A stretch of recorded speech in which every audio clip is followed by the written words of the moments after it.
Hello, I'm Tim Jones, and in this week's edition of View from the Bleachers, I want to tell you about a crazy phenomenon that's, well, it's become all the rage in just the past couple of years, especially among young people. It's called an escape room. If you've never heard of what they are, well, consider yourself lucky.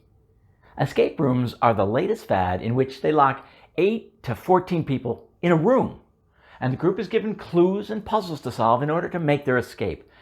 I'm a kind of puzzle person, so it sounded like a fun outing. So I invited 13 of my closest, soon-to-be ex-friends to join me. Here's a photo of them when they still liked me. The theme of our escape was Jules Verne's 20,000 Leagues Under the Sea, and our mission, find the key to escape before our submarine, the Nautilus, ran out of air. There's one thing I can say with certainty about escape rooms. They're a great way to turn friends against each other and you in under an hour. Let me explain on the other side.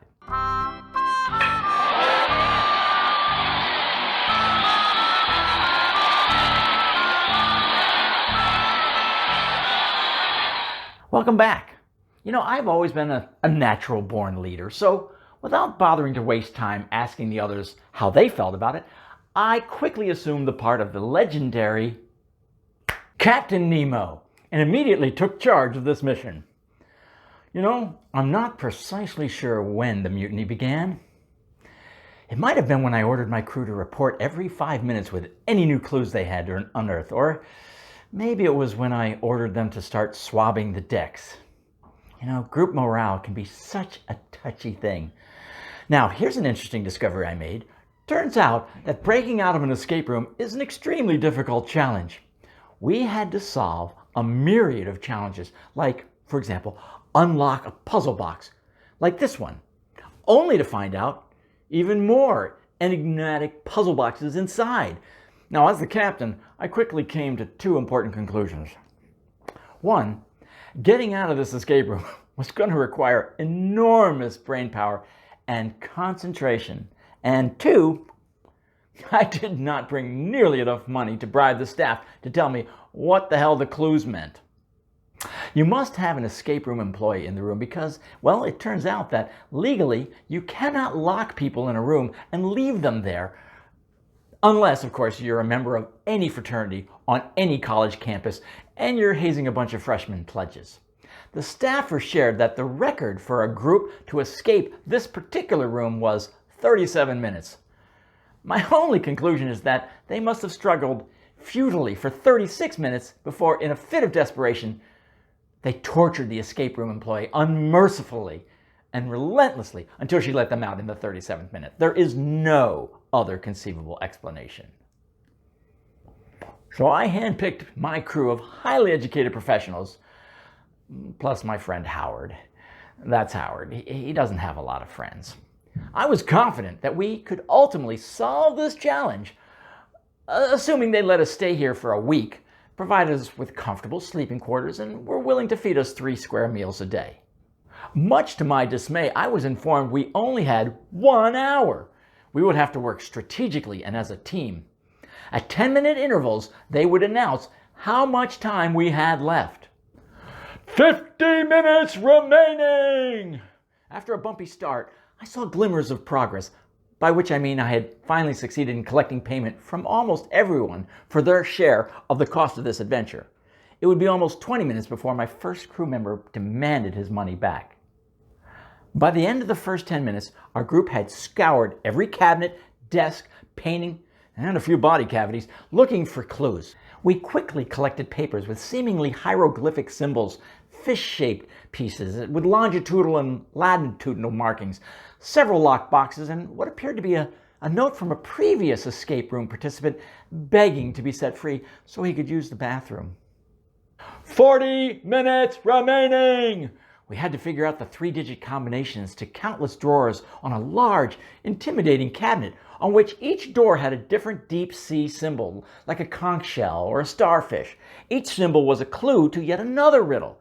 It was at this point I came to an unsettling realization. We had about as much of a chance of solving all the puzzles in an hour as my cat had of typing the Gettysburg Address while lying on my keyboard. 30 minutes remaining. The pressure was mounting. As we looked at the puzzles remaining in front of us, my colleagues all pondered the same question. Whose lame idea was it to do an escape room in the first place? So I pulled my team together and I gave them an inspiring pep talk. I told them that I believed in each and every one of them, with the notable exception of Howard, of course. And then I sat in the corner and I checked my Facebook feed. Turns out, someone I've never heard of named Dorothy Rutherford, well, she had twins on Thursday. So I posted a congratulatory note to her. 20 minutes remaining! Amazingly, we had unlocked most of the boxes and we were well on the way towards solving about 27% of the puzzles, but it was not looking hopeful. On the bright side, I had figured out that the conch shell symbol represented the number 7 and the seahorse represented the letter R. I had no idea what the hell I was supposed to do with that information, however. 10 minutes left. With time dwindling, I decided to try something bold. I figured that, in the deep sea ocean, there's this phenomenon called bioluminescence, where deep sea creatures give off their own light.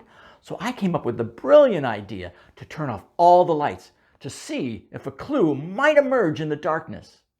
To my astonishment, suddenly a loud crashing sound pierced through the darkness, followed by a blood-curdling scream, followed by a stream of obscenities, something about, "Who the fuck turned off the lights?" Well, then I turned on the lights and gallantly helped my wife off the floor. 5 minutes left. We were almost out of time. We had racked our collective brains and still were nowhere near figuring out how to put the clues together. I had us review what we knew so far. Okay, a conch shell equals 7. And the coordinates of the map of the world, when they are connected, make the outline of what looks vaguely to be a whale, or it might have been a 75 AMC pacer, hard to tell.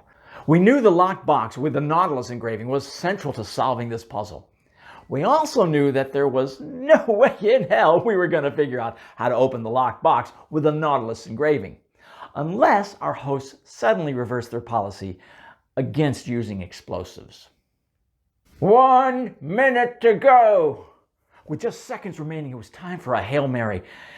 It had become painfully obvious there was no way on Earth we were going to solve the puzzle and locate the key that unlocked the escape room door. So we used our collective brain trust to come up with an ingenious workaround, one which relied on the use of precise mapping to determine the optimal location on the wall to apply the sledgehammer that Maria had found in a closet we were not supposed to go anywhere near. With seconds to spare, we bludgeoned an opening just wide enough to crawl through to daylight, and when the last person finally wriggled through, we congratulated each other on an outstanding job of collaboration and teamwork. And the group was unanimous about one thing. This was the last time any of them would ever agree to any suggestion I came up with for an adventure. Well, that's the view from the bleachers, my friends. Perhaps I'm off base. I'm Captain Nemo. Tim Jones.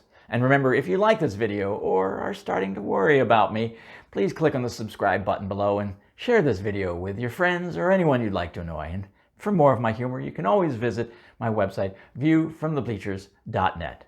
Well, thanks for joining me today, and I have to sign up now because, well, I'm headed out to meet some friends just as soon as I can locate my car keys. Now, where did I put them? Car keys. Honey? Anybody out there? Anybody? I'm stuck in this room. Oh, crap.